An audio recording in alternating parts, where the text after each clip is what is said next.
Bienvenidos a un nuevo episodio de Nada de Volante. Estamos el día de hoy con Micaela Melgar, diputada por el Frente Amplio, y como siempre me acompaña Juan Álvarez, alias Jamaica. Micaela, ¿cómo andas? Bien, ¿ustedes cómo andan? ¿Cómo vas? Bien, por suerte. Contanos, Uno de los Micaela, primeros temas que... Dale, empieza ¿cómo uno. es el día a día en el Parlamento? Para ir rompiendo un poco el hielo. Bueno, en general tenemos, el trabajo se divide en comisiones, como ustedes saben, y en sesiones del plenario. Como yo soy diputada suplente, no tengo ninguna comisión. Lo que hago es cuando quiero participar de alguna instancia, mi titular se pide licencia y yo participo. Así que parte de mi vida también es planificar hacia adelante las licencias. Y después lo que hacemos es trabajo cotidiano legislativo de investigar temas, estudiarlos y producir al respecto de eso. Tenemos que hacer seguimiento de políticas públicas. En mi caso, me enfoco mucho en el seguimiento de la implementación de políticas sociales. Y bueno, muchas veces tenemos que sesionar, allí depende de los temas que estén ingresados. Hoy, por ejemplo, en este momento están sesionando las dos cámaras acá. Y después tenemos otra parte del trabajo, que es el trabajo más de representación política, que implica el vínculo con organizaciones sociales, con la gente en general, recibimos delegaciones, etc. Eso es un poco lo que hace un diputado o una diputada cotidiana. Después, por ejemplo, yo soy suplente y lo que hacemos con un grupo de mujeres suplentes del Frente Amplio es sostener otros espacios de trabajo más colectivos. Por ejemplo, la bicameral de mujeres del Frente Amplio, o pensamos juntas, por ejemplo, pedidos de informes o actividades y las llevamos adelante, pues también estamos tratando de trabajar cotidianamente el tema de la unidad también de la izquierda y de que se puedan hacer un montón de cosas colectivamente en la política también. Y ese mensaje también lo queremos dar. Y ¿Cuáles si, pueden ser los días más arduos de trabajo? Por ejemplo, hoy, que hoy estamos grabando martes, por ejemplo, está la interpelación. O sea, son los días que quizás se ve más gente o que hay más movida. Bueno, ¿qué días acá hay Por ejemplo, en tu movida? experiencia, los que más digas que... Los primeros días del mes, que es cuando hay sesiones, en general acá se mueve más porque vienen diputados y diputadas del interior. Pero hay jornadas de sesiones medias maratónicas que para nosotras son, por ejemplo, la rendición de cuentas, que es lo que va a empezar ahora, bueno, ya llegó, pero su tratamiento arranca ahora. Ahí sí estás todos los días, hasta que terminás, que siempre es altas horas de la noche, y cuando se sesiona, madrugada. Eso sucede en estos casos que son proyectos que tienen determinado plazo, ¿no? Con la ley de urgente consideración pasó eso. O sea, la ley de urgente consideración eran 500 artículos en 90 días. Arrancábamos muy temprano y terminábamos de madrugada, y así todos los días. Si no, medio que nunca se sabe cuánto va a durar una sesión, salvo que haya un acuerdo previo, porque, bueno, depende también del debate, que eso es importante que se dé, porque claro, de ser parlamentario es dar las discusiones en cámara. Después hay toda una parte, la otra parte, que es el laburo, más esto que les decía, el seguimiento de producción, pero también hay que dar las discusiones y debatir, porque nuestra historia política se basa mucho en la tradición del diálogo y de la construcción de debate entre todos y todas. Que no se dio en la ley de urgente consideración, y es lo que estamos también reclamando, ¿no? Espacios de discusión. Y uno, o sea, lo consultaba, ¿verdad? Porque nuestro público puede ser muy joven y la pregunta cotidiana es, bueno, ¿qué hacen los diputados? ¿Qué hacen los senadores? Etcétera. Y que uno siempre, bueno, se puede imaginar un escritorio lleno de papeles todo el día leyendo, o ¿Cómo? sea, Sí, siempre. eso es así. Eso es así. También hay muchos grupos de asesores que también trabajan para nosotros y nosotras. Y hay muchas reuniones, porque también tenemos mucha actividad, bueno, de trabajo político. Nuestra vida es media media intensa. También, o sea, a ver, tenés gente que tiene una vida muy intensa, es mi caso, el caso de las compañeras, o sea, y un montón de compañeros de Frente Amplio, y hay gente que recontra hace la plancha también, ¿no? Claro, ahí está. Nos pasó, por ejemplo, el otro día que estábamos votando, no me acuerdo ni siquiera el nombre del diputado, pero estábamos votando un diputado para que se fuera a un cargo del Ejecutivo, le estábamos votando la renuncia, y era tipo, de verdad, nos pusimos a ver su trayectoria en el Parlamento y no tenía nada presentado, ni siquiera un pedido de informe, no tenía nada. Hemos escuchado hablar y así pasa pila también, ¿no? Hay un montón de gente que utiliza este lugar como una plataforma laboral para hacer otras cosas y no hace trabajo parlamentario. ¿Y eso está regulado de alguna manera? No, vos podés venir acá a hacer la plancha y no pasa nada. O sea, te lo regula el rostro, la dignidad, digamos, ¿no? Claro. O sea, yo me muero, pero pasa esto, yo soy suplente y tengo más actividad parlamentaria que muchos titulares. Y vos, Micaela, en ese sentido que nos contás, ¿estarías de acuerdo capaz en políticas para regular más la eficiencia de los empleados públicos? Sí, yo no sé si de los empleados públicos, porque el rol parlamentario tiene sus características específicas. Yo creo, sí, me parece que hay que mejorar la transparencia general de la política. Eso implica, por ejemplo, transparencia en la financiación de los partidos políticos. Y también creo que debería ser más fácil acceder a las discusiones parlamentarias. Para eso hay otras cosas que se pueden hacer para que sea más accesible lo que hacemos acá adentro, y que la gente esté más cercana a este lugar, ¿no? Porque nadie va a escuchar 36 horas de videos en YouTube. También un poco como queremos eso, trabajamos, hay varias legisladoras y legisladores que trabajamos mucho el tema de las redes sociales y de abrir caminos también de diálogo con la gente. Y otro de los temas que teníamos ahí era el tema de, bueno, la LUC, que en estos días, el jueves específicamente, es el último día donde se puede presentar las firmas, ¿verdad? Exacto. ¿Cómo te queríamos consultar acerca de, bueno, cómo has visto esta campaña ya de lo que ha sido la recolección de firmas, ya en estos últimos días? ¿Qué reflexión te deja? Sin importar después si se llega al número de firmas, ¿verdad? Sí, es que para nosotros ya es tremenda victoria haber podido charlar con más de 500.000 de personas sobre la ley de urgente consideración, ¿no? Estamos hablando que la propuesta fue de ampliación democrática, o sea, lo que quisimos hacer con la iniciativa fue que la gente se enterara de qué iba la ley de urgente consideración, que eso nos pasa hasta el día de hoy, que hay un montón de personas que no saben que se votó una ley de 500 artículos en 90 días y que modifica la seguridad, la educación, la salud, la vivienda, las empresas públicas. Entonces, uno de los objetivos que tenía esta campaña era intentar dar el debate y que se enterara alguien más que no fuéramos nosotros y nosotras. Creo que eso se logró, el tema se posicionó en la agenda pública a pesar de que el gobierno tuvo una estrategia de silencio al respecto, o sea, no salieron a defender la iniciativa. Cuando se llega a las firmas, que se va a llegar, es casi evidente, digamos, o sea, la movilización que hubo, faltaban 40.000 firmas antes del fin de semana, y la movilización de estos días es impresionante, o sea, yo he estado todo el día juntando firmas. Hay un montón de gente que esperó hasta los últimos días para firmar. O sea, el impacto exponencial de estos días creo que va a resultar en llegar a las firmas. Y bueno, y allí cuando se habilite el referéndum, creo que va a ser un espacio importante para el país para debatir sobre esto y también para poner un parate y decir, así no se toman las decisiones en este país. O sea, no puede venir un gobierno y implementar una ley de 500 artículos y después venir otro gobierno e implementar una ley de 500 artículos y así, porque se genera una situación de debilidad institucional, de incredulidad del Uruguay, que no es beneficioso para nadie, ni para quienes lo quieren impulsar, ni para quienes estamos en contra. Así no se pueden tomar las decisiones. O sea, hay que convencer a la gente, hay que dar los debates, hay que tomarse el tiempo para discutirlo. Y eso es parte como de la tradición uruguaya, por suerte, de la política.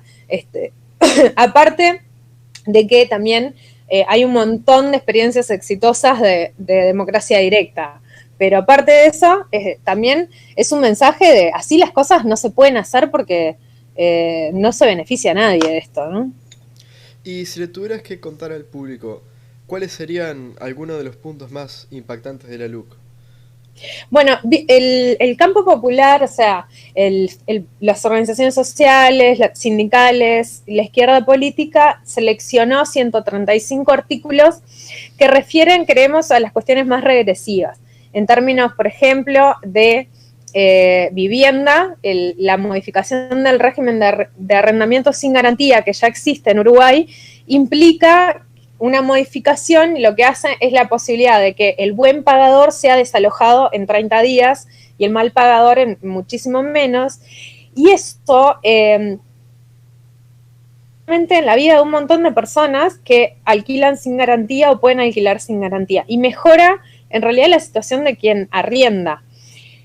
Eso es una de las situaciones graves que nos parece grave. Otra, por ejemplo, es que es la no obligatoriedad del pago del sueldo en formato electrónico. O sea, ¿eso qué significa? Por ejemplo, una trabajadora doméstica puede negociar con su patrón de qué forma quiere recibir su sueldo, si lo quiere hacer a través de medios electrónicos como el débito o si lo quiere cobrar en efectivo. Esa premisa ya es bastante dudosa, pensar que están en igual condiciones de negociación una trabajadora que un empleador. Pero ponele que así lo fuera, lo que termina pasando es que la no obligatoriedad del pago de formato electrónico facilita el pago en negro, o sea, que te paguen una parte en blanco y otra parte en negro, porque la posibilidad de seguimiento que se tiene cuando no es a través de medios electrónicos es muchísimo menor. Como ya lo sabemos, porque fue la historia del Uruguay antes de la no obligatoriedad, que lo que logró el pago con débito es mejorar mucho la formalidad en el trabajo en Uruguay. Y así hay un montón de otros artículos. El capítulo de seguridad yo creo que tiene errores de diagnóstico, o sea, se considera que el problema de la seguridad es por un debilitamiento de la autoridad policial y eso no es un problema en Uruguay. En Uruguay la figura de la policía es recontra reconocida y no hay grandes problemas de respeto a la autoridad policial. Sin embargo, se meten delitos, o sea, se hacen delitos entre el vínculo de la ciudadanía con la policía, ¿no? Ahí está, por ejemplo, la figura de delito de agravio a la autoridad policial, que queda súper discrecional, y eso no beneficia a la policía tampoco, porque la policía, si ejerce abuso policial, va a tener que ir al juzgado lo mismo que antes que no estaba la LUC, o sea, nada su situación, no los protege a la policía. Pero sí mandaron un montón de señales allí como para decirle a la policía que ahora sí no tienen las manos atadas y en realidad no implican ninguna diferencia en términos de los resultados en seguridad. Sí va a influir en los resultados de seguridad el hecho de que ahora es más flexible la cantidad de dinero que se puede manejar en efectivo para hacer transacciones y eso facilita el lavado de activos, que es la base del narcotráfico. Entonces, parece bastante dudoso pensar que la LUC va a mejorar en términos de seguridad pública algunos aspectos en Uruguay, cuando acabo de decir que puede facilitar los delitos en términos de la empleabilidad y el trabajo, puede facilitar los delitos de lavado de activos y puede facilitar el abuso policial. Me parece que no son buenas ideas. Y si son buenas ideas, quiero que me convenzan. Quiero que den las discusiones, pues yo estuve en las sesiones, yo sesioné con la LUC y me pareció que las discusiones fueron, o sea, imagínense, todo el capítulo de educación, creo que arrancamos la discusión a las 4 de la mañana un día, o sea, lo más antidemocrático que he vivido. Más allá de que el mecanismo está habilitado, la discusión no se dio como se tenía que dar. Bueno, creo que es un buen momento para darla y que si la gente está de acuerdo con la ley de urgente consideración, la vote. Y ya eso va a estar mejor que lo que estamos ahora. O sea, ya eso es mejor para la democracia y para el gobierno también, ¿no? Claro. Palito, ¿estás ahí? hubo campaña sucia o en contra de la LUC de una manera muy clara, ya por parte quizás de la opinión pública, o por ejemplo estuvo en discusión otra vez cuando no se permitió en televisión pública que se informara sobre la LUC? Que, que el gobierno ha tomado algunas decisiones erradas que se basan un poco, me parece que, no sé si en el miedo de dar el debate o no sé qué. Bueno, lo de la campaña, o sea, lo de la utilización del recurso de una campaña publicitaria, digamos, es una decisión que el gobierno ya ha tomado en otros términos referentes a los derechos humanos, por ejemplo. Así que a mí no me sorprende. Sí me preocupan otras situaciones que me parece, bueno, de hecho van a tener que aclararse porque, por ejemplo, la persecución de docentes por tener por posicionarse en redes sociales al respecto de la ley de urgente consideración o por sacarse una foto afuera del liceo, ahí sí me parece que se cometieron errores por parte del gobierno que pueden considerarse persecuciones, ¿no? Es necesario tener una vigilancia entre todos y todas sobre los límites, y porque una cosa es no estar de acuerdo y otra cosa es pasar por arriba de los derechos de la gente, y creo que el Uruguay tiene la posibilidad de dar estos debates con altura, que es lo que hay que hacer. O sea, me parece que no es necesario perseguir a nadie por lo que piensa, sino que sería bueno discutirlo. Pasó un poco, creo, también con todo el drama sobre un medio de prensa alemán que publicó una nota al respecto de nuestro país, y la reacción que se tuvo por parte del gobierno fue bastante particular, ¿no? Peculiar, o sea, se hizo un asunto político para que el Parlamento rechace un informe de un medio de prensa. O sea, una cosa muy rara, me pareció. Que bueno, que ahí creo que tienen que mejorar el tema de la serenidad en la toma de decisiones, o sea, como por sobre las emociones, que lo puede tener todo el mundo, pero para gobernar hay que estar más claro con esto, ¿no? Claro, y aprovecho para meter una pregunta que nos habían dejado en Instagram. Sobre la parte de los alquileres, ¿esto no perjudicaría a la gente que no puede permitirse una garantía al alquilar? Sí. Lo que pasa es que ya sucede eso, o sea, vos podés alquilar sin garantía. Vos haces un régimen de arrendamiento sin garantía con una contraparte, ya sucede, un montón de gente lo tiene. O sea, haces un contrato de partes sin garantías, punto. O sea, lo único que cambia con la LUC es que ahora no corre la ley que corre para todos, que esa ley, por ejemplo, implica que si sos una mujer con niños, te pueden ampliar el plazo de desalojo, por ejemplo, ¿no? O si estás en los meses de invierno y la persona va a quedar en calle, también se puede ampliar el plazo del desalojo. Ahora todo eso no corre más, y si te retrasás unos días, o sea, si sos mal pagador, te echan de toque. Claro. Es así. O sea, lo que beneficia en realidad es a quien tiene una vivienda y quiere alquilarla. Están en una situación medio de inseguridad, que pueden ser los jóvenes, inseguridad de acceso en la vivienda, digo, ¿no? Los jóvenes, las mujeres con niños, que son quienes no tienen garantía. Mal, de verdad, en el caso del régimen de arrendamiento sin garantía, me parece que no estuvo bien pensado las consecuencias que iba a tener, que puede tener. Pero pensándolo de esta manera, si yo tuviera una casa, evidentemente, quiero sacar el mayor beneficio posible. Sí. Y si a mí alquilarla sin garantía, con el riesgo de extender el plazo, capaz no la alquilo a mi casa, ¿cuáles son las casas que se llegan a alquilar sin garantía? Capaz que vos decís que si se aprueba la LUC se van a alquilar muchas más casas sin garantía. Y yo creo que habilita una forma de funcionamiento del mercado basado no en la protección de los derechos de las partes, sino de la posibilidad de abuso, o sea, claro, de la posibilidad de que una de las partes tenga un poder sobre la otra.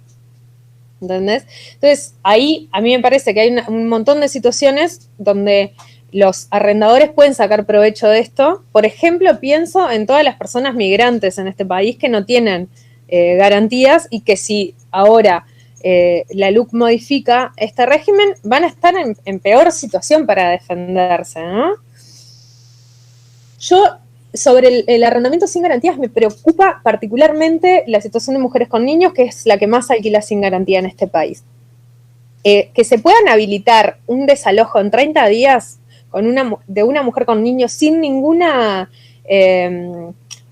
prevención, o sea, porque no dice, la LUC no dice, si la mujer con niños no tiene dónde ir, el MIDES le otorgará el beneficio del subsidio de alquiler, no sé, o sea, no tienen nada previsto, es manejate solo, que es la idea en realidad, es una idea que sostiene este gobierno, que básicamente refiere a la no protección de los derechos, sino habilitar el mercado para que funcione así, que en realidad lo que termina pasando es que la gente más pobre paga las consecuencias y punto, porque pasa eso. Claro, tal cual.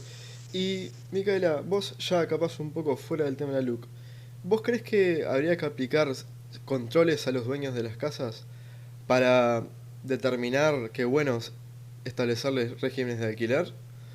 Yo creo que hay que tener yo creo que hay que tener una ley de alquileres en este país, claro, que, por ejemplo, topee el precio de los alquileres según alguna medida que acordemos, que puede ser el índice medio de salarios, o no sé, se puede resolver de alguna forma. De hecho, hay algunas propuestas que se han presentado por parte del Frente Amplio, porque el acceso, o sea, Uruguay tiene un grave problema de acceso a la vivienda, es uno de los principales problemas de la juventud uruguaya, y deberíamos lograr mejorar el acceso a la vivienda en términos de alquileres, ¿no? El mercado no lo está haciendo por nosotros, de hecho nunca lo hizo, y hay situaciones de un nivel de explotación o de abuso que están zarpadas, ¿no? O sea, no puede ser que un monoambiente donde no caben las personas, los humanos, donde no se puede desarrollar la vida en ese lugar, salga a 20.000 pesos. O sea, que cuando la gran mayoría de los chiquilines o jóvenes ganan menos de 30.000. ¿Entendés? ¿Cómo se piensa que las personas se pueden desarrollar con ese impedimento? Porque la vivienda implica el desarrollo de la vida cotidiana de la gente. O sea, la gente para estudiar necesita tener una casa, para poder trabajar necesita tener una casa. O sea, implica el desarrollo del país, de tener mayores capacidades, de tener gente con formación. O sea, es un problema estratégico del país el acceso a la vivienda. Claro. Después, pensando en los jóvenes. Después, ni que hablar del tema del problema de la situación de calle, que es otro problema, pero que refiere a lo mismo. Hay un montón de gente que podría pagarse algún tipo de habitación, o sea, de vivienda, y no se puede hacer porque es imposible de financiar un alquiler. Si vos, por ejemplo, sos una persona que vive de hacer plata todos los días, o sea, de hacer como la vida cotidiana de los ingresos diarios, ¿no? Bueno, ahí hay un grueso de la población que puede financiar algo, pero que el mercado no está preparado para eso. Y siguiendo el razonamiento de que si yo tengo capaz una propiedad de menor calidad, capaz la puedo arriesgar a tenerla ocupada, digamos, o sin que la paguen, pero si yo tengo una propiedad de mayor calidad y capaz no me conviene tanto correr ese riesgo, ¿este sistema de alquileres no perjudicaría a, por ejemplo, la gente de clase baja que quiere permitirse capaz una propiedad en un mejor barrio o en una mejor vivienda? No entendí bien quién se beneficia. Claro, no se perjudicaría a la gente. Poneme un ejemplo. Por ejemplo, yo tengo una casa que vale menos, entonces yo me permito alquilarla sin garantía, porque si la gente no me cumple con el pago y tengo que esperar un plazo, bueno, no pasa nada. Pero si yo tengo una casa más cara, que vale más, capaz me perjudica mucho más si la gente no cumple con el plazo. Entonces, si esto no perjudicaría a que la gente pueda alquilar casas de mayor valor. Lo que pasa es que ahí primero no entiendo bien por qué te atrasarías con el pago?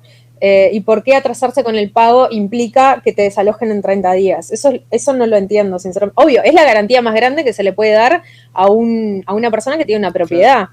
O sea, el poder que se le otorga a la persona que tiene la propiedad, que es la gran minoría de personas en este país, o sea, las grandes mayorías, o sea, la masa de la población uruguaya, somos quienes alquilamos, no quienes tenemos casas para alquilar. Entonces, sí, hay que ver a quién beneficia esto. Esto sí beneficia a alguien que quiere hacer plata de una propiedad y que puede abusar de esa situación al riesgo de echar a alguien, a una mujer con niños en calle porque se atrasó unos días con el pago. Ahí hay que, claro, obvio, tenés que pensar para quién gobernás, y yo creo que la LUC gobierna para un pedacito muy chiquito de gente que, por ejemplo, tiene la posibilidad de alquilar la casa y no importa más nada, no importa que el Uruguay no tiene un buen acceso a la vivienda, no importa que seas una mujer con gurises, no importa que vayas a quedar en calle y sea invierno, no importa nada. Claro.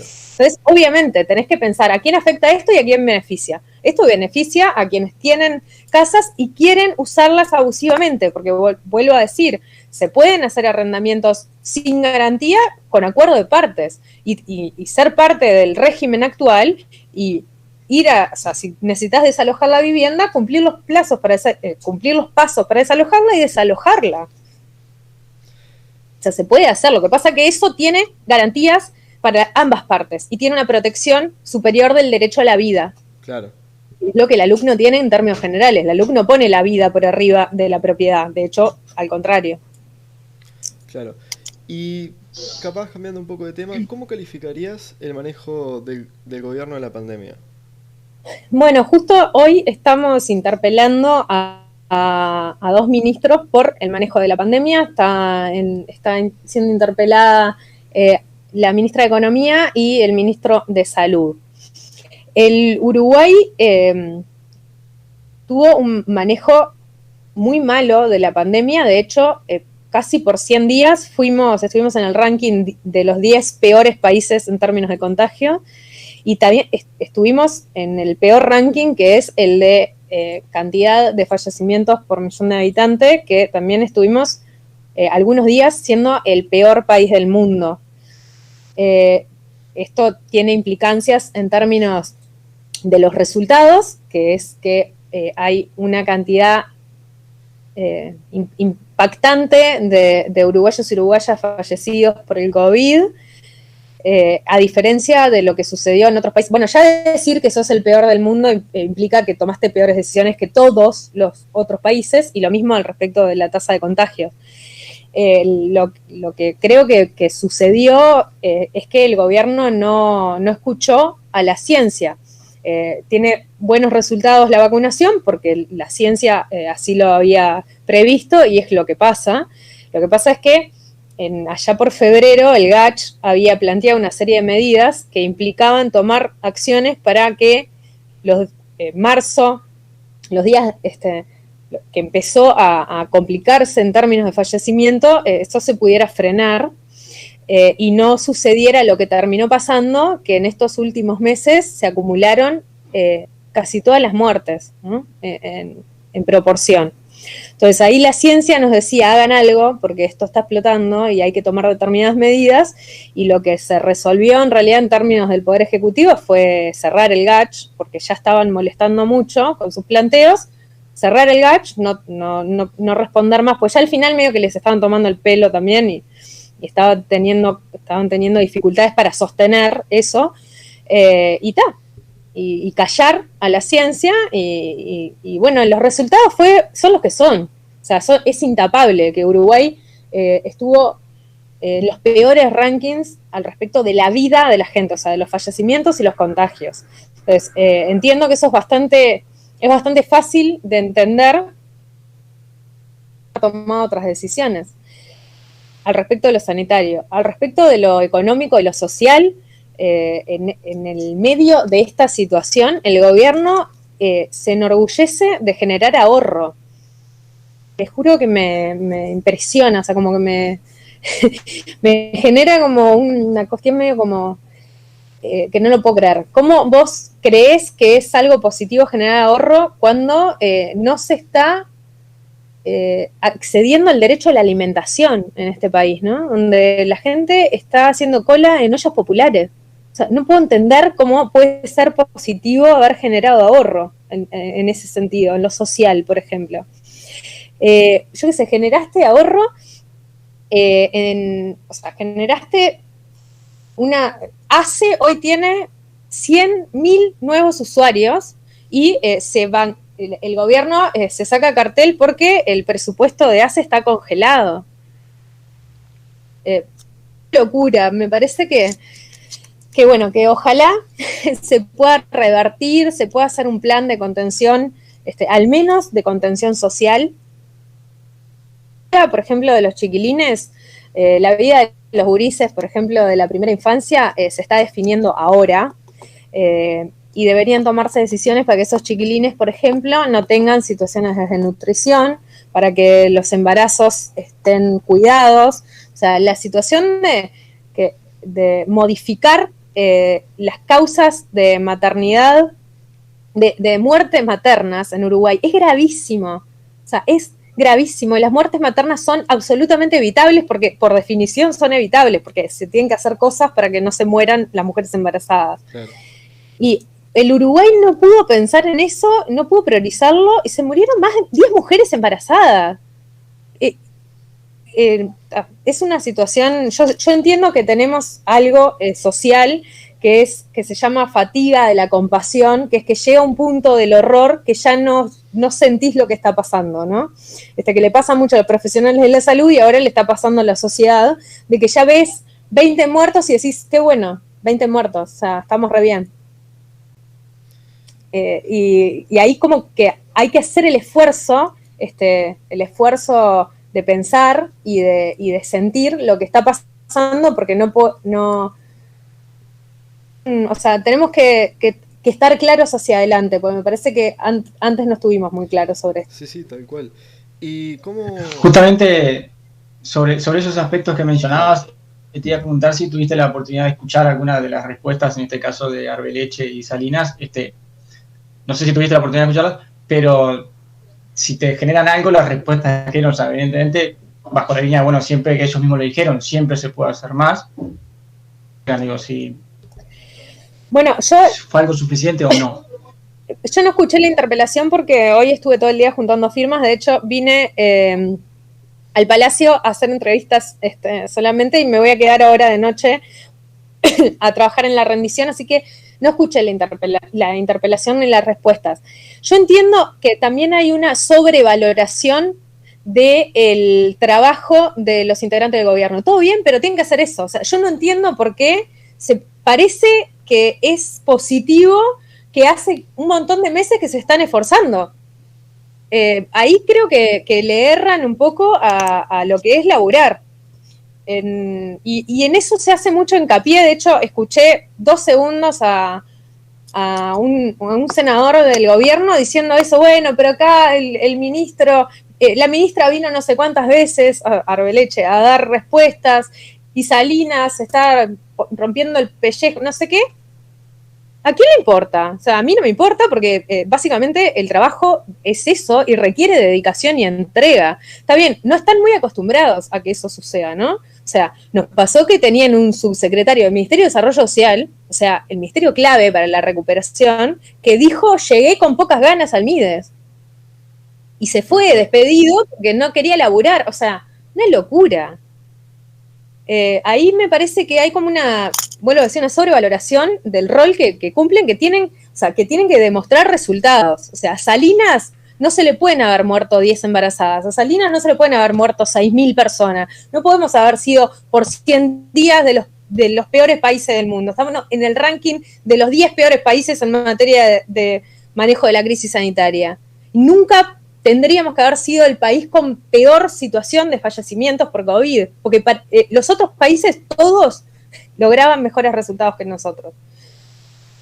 Vaya si está faltando autocrítica saludable, no autocrítica destructiva. O sea, la coalición, no, por los próximos años, no está en riesgo el gobierno. No hay que hacer campaña electoral, hay que tener la capacidad crítica de pensar las decisiones que se toman. O sea, y creo que no se tuvo espacio para debatir o sea, se cerraron en una forma de entender el problema y todo lo que les molestaba lo empezaron a eliminar. El ejemplo evidente es el GACH, pero yo qué sé, el Frente Amplio, todo bien, pero es el partido más grande del país, ¿no? El Frente Amplio haciendo propuestas para discutir y el gobierno jugando de campeón, todo bien, pero, o sea, perdimos como la guerra el campeonato. Entonces, creo que sería saludable que el gobierno tuviera una reflexión interna al respecto de las decisiones que se tomaron y cómo seguir, porque también va a importar cómo o sea, hablábamos o quisimos explicar el tema de las muertes evitables. ¿Qué es esto? Por ejemplo, si empezamos a vacunar en enero, la gente que se murió de mayo a junio no se moría. O sea, es así, no hay vuelta. O sea, si vos estás vacunado, la posibilidad de morirte con la enfermedad es muy baja. Entonces, es cierto que podríamos haber hecho otra cosa y no lo hicimos.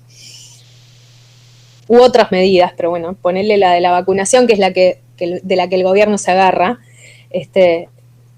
Teniendo en cuenta eso, igual podríamos haber hecho otra cosa, pero también hay que pensar que hay una situación de pobreza evitable también. O sea, todo bien, pero el gobierno tiene que hacer un plan de recuperación económica que incluya lo social. Y no lo vemos, porque al respecto, por ejemplo, del desarrollo social, lo que tiene el gobierno es que no tiene ideas nuevas. O sea, ¿qué está haciendo Almides? Digo, aparte de entregar comida, cuando lo único que decían era que el Mides era el ministerio de los pichis y que le dábamos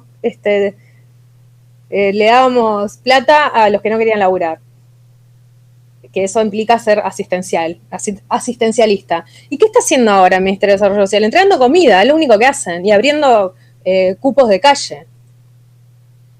Entonces, o sea, ¿dónde están las...? O sea, no sé bien qué era lo que venían a hacer. En el Ministerio de Desarrollo Social lo tengo clarísimo porque lo sigo minuto a minuto, sé las cosas que definen y no puedo decirte una propuesta, un plan, un programa, algo. Y según vos, Micaela, ¿cuál podría ser un camino para esta reactivación económica post pandemia? Bueno, ahí creo que hay que apostar a la generación de trabajo. Yo me ilusioné cuando el presidente, quiero decir de verdad, me ilusioné cuando el presidente dijo que de esto se salía con obra pública. No sé si se acuerdan, pero sí, yo me acuerdo. Yo creo que eso es cierto y puede ser una excelente propuesta, pero tiene que hacer una inversión muy importante para la generación de trabajo, que es lo que impacta positivamente luego en el mercado interno y que el Producto Bruto Interno se vuelque al mercado. Al país, al crecimiento del país, y generar políticas de redistribución, ¿no? O sea, lo que tenemos que lograr hacer es salir de esta crisis sin un aumento de la desigualdad, sin un aumento de la pobreza. El Frente hizo una serie de propuestas al respecto de reactivación económica. Nosotros pensábamos que era importante generar una renta básica de emergencia por un tiempo para que justamente esto no impacte en quienes menos tienen la crisis económica y social. Ojalá existiera un paquete en la rendición de cuentas de reactivación económica, o sea, de financiamiento de emprendimientos, de ampliación de la propuesta de cooperativas laborales, no sé, cualquiera de las cosas que se pueden hacer para promover la salida económica. En la rendición de cuentas, como ustedes saben, no hay ninguna medida. O sea, es una rendición de cuentas como si fuera un año sin pandemia, ¿no? Que no pasó lo que realmente pasó. Creo que ahí le está faltando también un poco de adaptabilidad al gobierno, que un poco pasó con la LUC, ¿no? Ellos querían proponer la LUC y no importó nada, o sea, no importó que no podíamos movilizarnos porque había una pandemia, no importó nada, las llevaron adelante igual, y creo que ahora con las medidas económicas y la medida de ajuste fiscal en concreto, está pasando eso, como que están sin poder mirar el escenario para modificar las propuestas y siguen para adelante con esa idea y está. Yo creo que eso no tiene buenas consecuencias. Deberíamos poder, aportar, pensar colectivamente en otras ideas que tengan mejores resultados, que aparte es lo que está diciendo los organismos de crédito internacionales, que es lo que hizo los países con mayor índice de desarrollo, o sea, poner plata para que la salida de la pandemia no implicara un aumento de la desigualdad, ¿no? O sea, lo dice el FMI, el Banco Mundial, bueno, sin duda otros organismos como la ONU, etcétera, pero digo, quienes tienen una forma de pensar similar a la de este gobierno, que basado en algunas formas de entender la economía, por ejemplo, que se pueden asociar a ideas del Banco Mundial. Bueno, el Banco Mundial estaba diciendo, es ahora que hay que invertir en la crisis social, o sea, en la asistencia social, para que luego el impacto no te salga más caro. Es una cuestión hasta de ahorrar plata hacia adelante. Ojalá eso pueda pasar.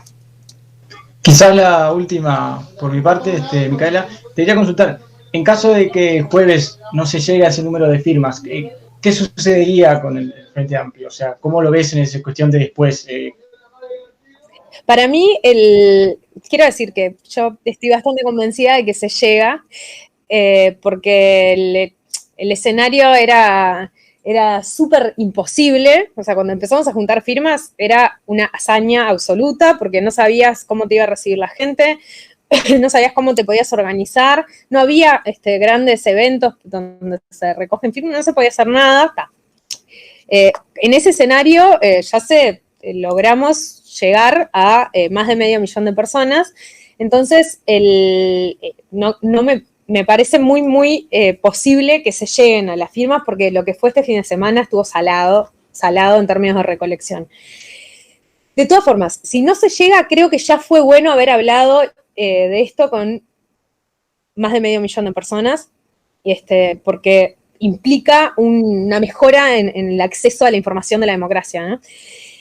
Y si perdemos y no llegamos a las firmas, seguiremos luchando desde otros lugares, porque esa también es la historia de la izquierda en el mundo, ¿no? O sea, la izquierda no se hizo de victorias, más bien al contrario.